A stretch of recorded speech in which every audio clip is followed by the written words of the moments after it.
News Channel 9's exclusive Washington Bureau reporter Mark Meredith with us now. Now, Mark, thanks so much for joining us. You were at the scene of the shooting this morning. What did the witnesses there you spoke to tell you about what they heard and what they saw?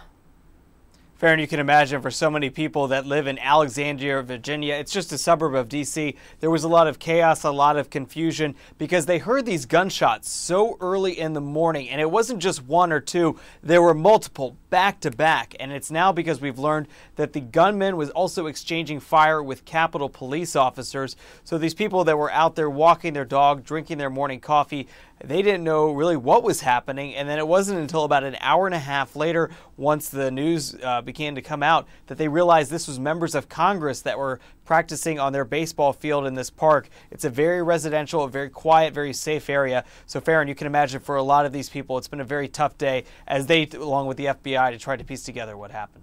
And Mark, this could have been a whole lot worse, but Congressman Scalise did have his detail with him along, as you mentioned, the Capitol Police were there, but not every member of Congress has a congressional detail.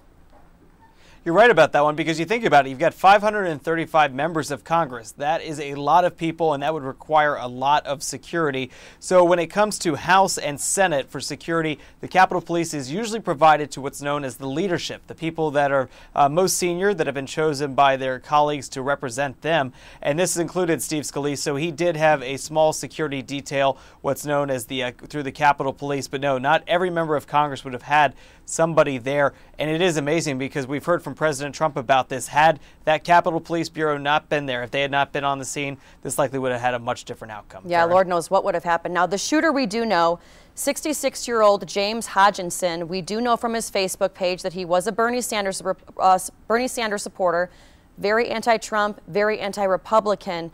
What else do we know about him at this point?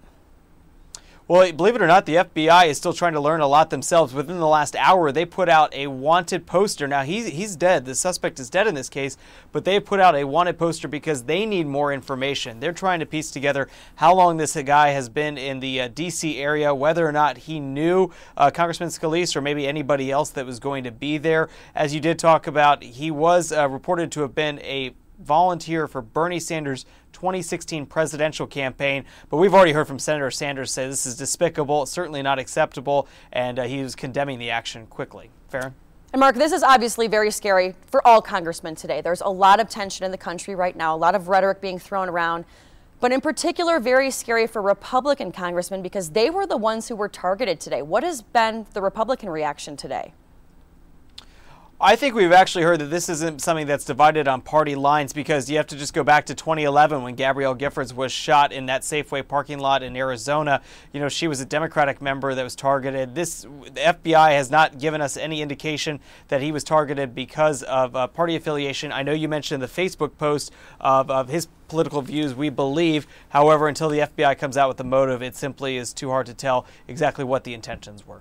And Mark, Washington showing a lot of resilience because the baseball game is still on for tomorrow. Anything different planned going into that game tomorrow?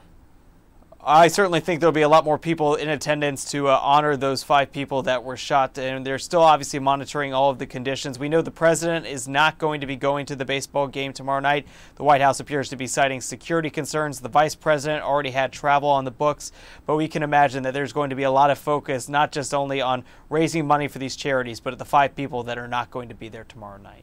All right, Faran? Mark Meredith, our exclusive Washington Bureau reporter. Mark, thanks so much for joining us. Thanks.